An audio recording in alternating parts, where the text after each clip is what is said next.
the skills that these individuals have. And going from there, I went to Vanderbilt, did alternative spring break in the spring breaks, and I really enjoyed working with people in the slums of LA or in the middle of nowhere in Tennessee. And after undergrad, I went to Capital One for a few years to focus on project management, pricing, and that wasn't, it was a great experience. It was great to learn technical skills on project management, pricing, how to work best in a large organization, but I didn't really feel it.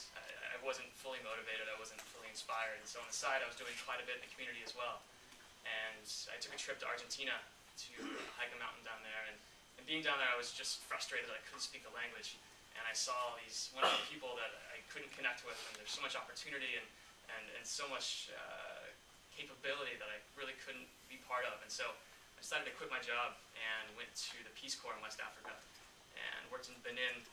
I was consulting a microfinance bank and on the side working with entrepreneurs.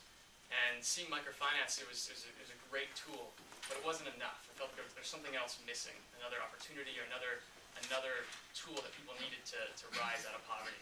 And so on the side, I was consulting small businesses, helping write business plans, and I really appreciated that. That really drove me. I felt like I was using 100% of who I was.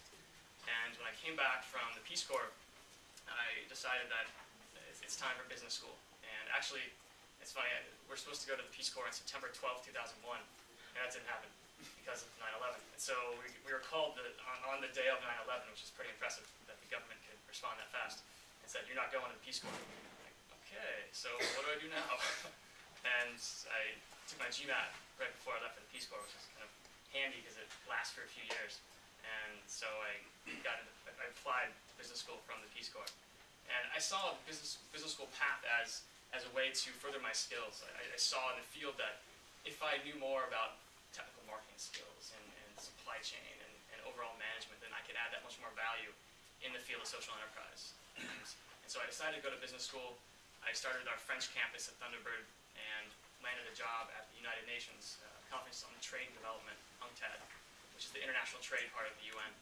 And at first, in terms of like a sacrifice, it was an unpaid internship, and there's thousands of people applying for those jobs every day. I just had a connection, which is the usual way to get in, just kind of lucky meeting the right person at the right time. And I stayed there for a year, again working on small enterprises and training entrepreneurs. And I was sent to the West Bank of Palestine to work with a group of entrepreneurs there. And just an incredible experience to see how economic opportunity, providing that opportunity is really something that can help lift people out of poverty, but also create peace. And so that really fired me up again. And went back to business school, and I was very torn because I was fully focused on social enterprise, on development. And I came to a Net Impact conference a few years ago, actually, and I saw that all the cool jobs that were out there, these people had 6-10 years of experience at CPG companies, strategic consulting, management consulting. And so it was just a shock, like, oh, maybe I'm going the wrong way.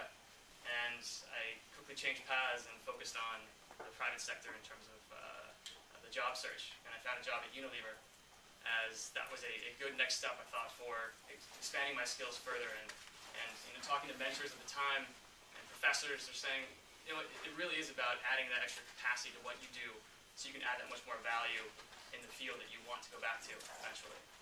And so I went to Unilever, and I'm thinking of the two key choices that I made in my life to get to the place where I am now, which I'm very happy, is I've taken 2 jumps from the private sector. I left Capital One, Peace Corps, and then I was at Unilever, took a jump from a stable job, and you can see the path. It's pretty sexy. You have like the 10-year, 15-year path where you get more money and your 401k grows, and it just seems so nice. And so I decided to let that go, and I saw this opportunity at Vision Spring.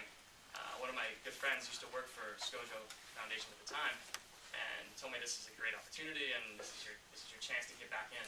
Because all the while after business school, I was pretty connected, and I kept in communication with my contacts just to make sure that I could jump back at some point. And this is my chance to jump over, and I see it as a great capstone experience in terms of like a visual that social enterprise really straddles both sides of business and the development world. And so it's a great experience, and I'm very proud to be here.